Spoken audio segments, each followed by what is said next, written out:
비가 오던 2018년 5월 미국 현충일, 조지아주 애틀랜타 야구장에는 돌아오지 못한 장병을 위한 빈 좌석이 있었다. 이 좌석 옆에 정복을 입은 생도가 비를 맞으며 부동자세로 서 있자 한 시민이 우산을 씌워주고 있다. 이처럼 미국은 많은 운동 경기장에서 돌아오지 못한 장병을 위한 좌석을 두고 있다. 미군의 식당에도 레몬 한 조각과 소금 한 줌이 담긴 빈 접시가 놓인 식탁을 두고 있다. 이 역시 어떠한 희생을 치르더라도 결코 전우를 버리지 않겠다는 맹세의 상징이다.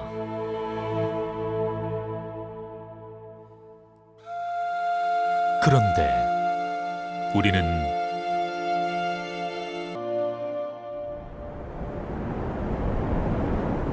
때이른 태풍 에이시의 영향으로 비가 내리는 1950년 6월 25일 새벽 4시.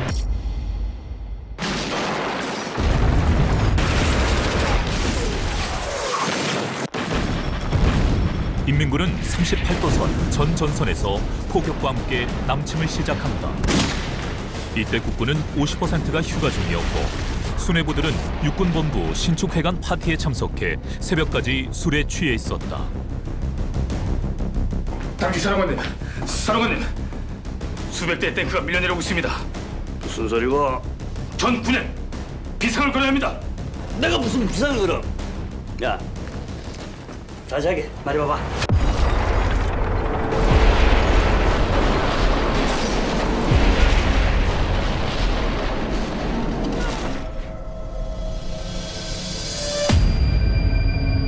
전쟁 발발 하루 만에 많은 국군이 포로로 붙잡히기 시작한다.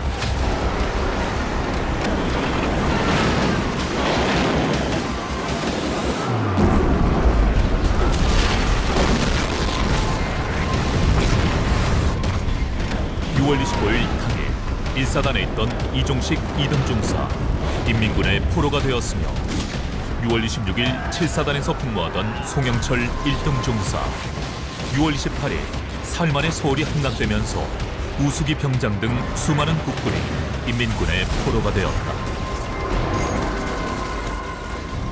중대장이 그 박격구에 맞아가지고 다리를 다쳤단 말이야.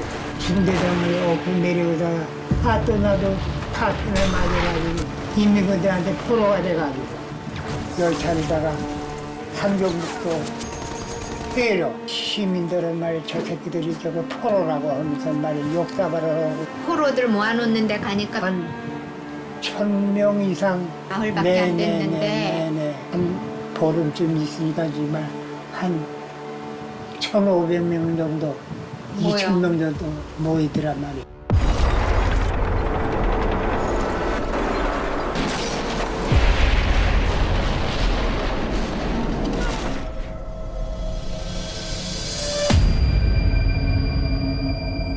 국방군 실현대를 정면 공격하는 동안 춘천에서 가평, 이곳이 전선 중 제일 험한 것 같습니다. 5대산에 대기하는 편의대 500명도 12사단을 지원할 것이다.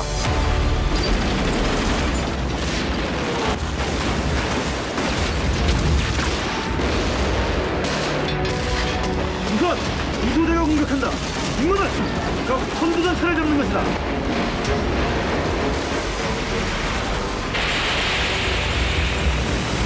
땅거리 교관 통과, 땅거리 보병을 잡는다. 우리 임무는 땅크를 잡는 것이다. 이번에 어디 된다. 국군 전선은 무너졌지만 춘천 6사단은 방어선을 지키고 있었다. 맞을 사람 없나? 없습니다.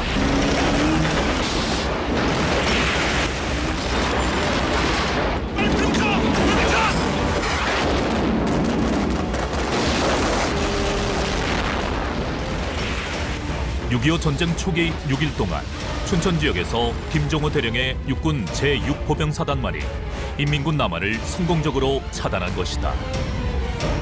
김종호 대령은 정찰병들을 파견해 인민군 남침을 감지했으며 이에 대비한 전투 준비 태세를 갖추고 있었다. 놈들이 살상지대에 들어왔다.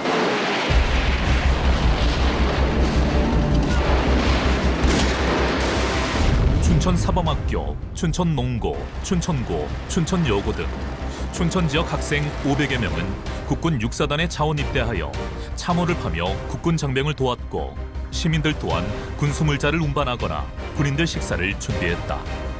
이 전투로 인해 인민군의 서울 점령은 지연되었고, 국군은 군을 재편해 지연 작전을 수행하며 유엔군 파병까지 버틸 수 있는 시간을 벌게 했다. 육사단을 지원한 춘천여고 여성 학도병들의 용기는 9일 대한민국 국군 여군 창설로 이어졌다.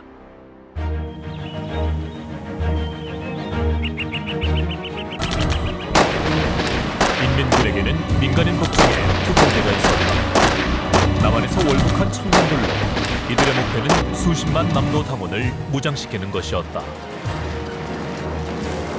이게 무슨 날이요? 놈들이 저러는 게 어제 오는 일입니까? 이승만 대통령이 인민군 전면 남침을 보고받은 것은 25일 오전 10시경이었다. 북괴놈들이 불장난을 시작했습니다.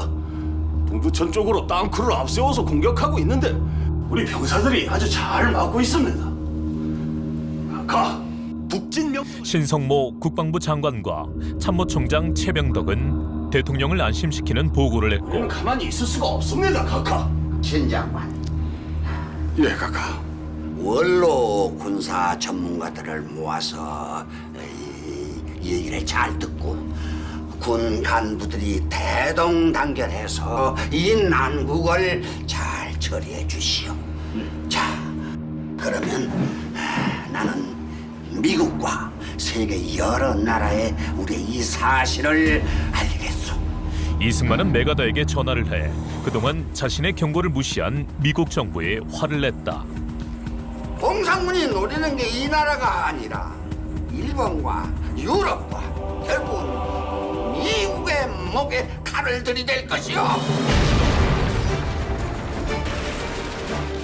포성과 총성은 점차 서울을 향해 밀려오고 있었다. 국군이 북진한다는 방송이 계속되어도 26일부터 서울 시민들은 동요하기 시작한다. 은행의 예금 인출이 폭증해 한도가 정해지고 식량 사재기 소동이 일어난다. 서울은 38선에서부터 소련제 전차로 1시간이면 충분히 도달할 수 있는 거리였다. 당황한 국군 참모총장은 입교 25일 된 육사 생도까지 전선에 투입하며 방어전을 펴지만 인민군의 탱크를 막아내는 데는 역부족이었다. 전사를 꼭 지키라. 알겠지?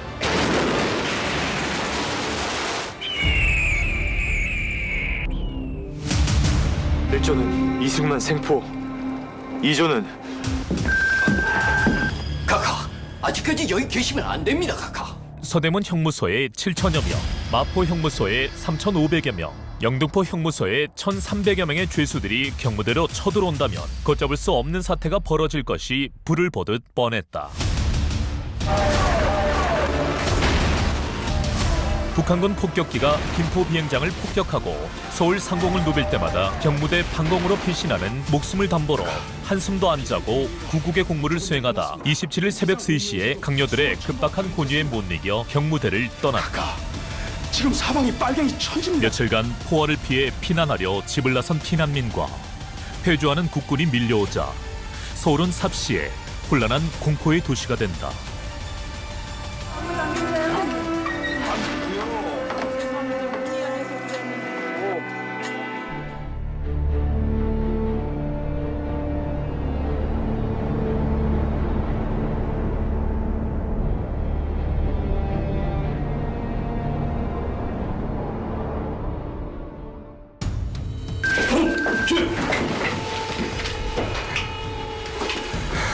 급하게 오시라고 한 것은 한강교 폭파 때문입니다.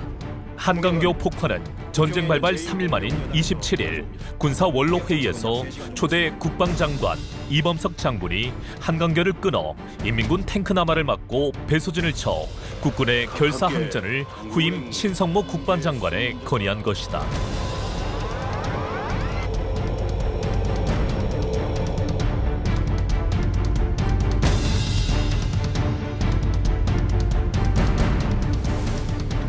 가자. 명령이 내리기 전에 다리를 끊거나 명령을 내렸을 때 쓰러지지 않으면 이건 총살이다. 총살.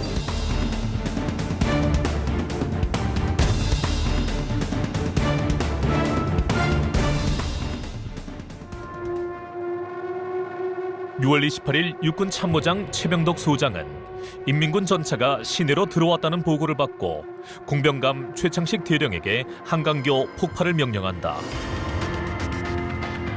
폭파 준비를 마치고 기다리고 있던 작업전은 명령이 떨어지자 3개의 철교와 1개의 인도교를 폭파한다. 약 1000명이 폭사했다고 추산했으나 2016년 민간인 피해는 없었다는 연구 논문이 발표되었다. 최근 민간인 진입을 막던 군경 77명의 피해가 있었다는 주장이 받아들여지고 있다.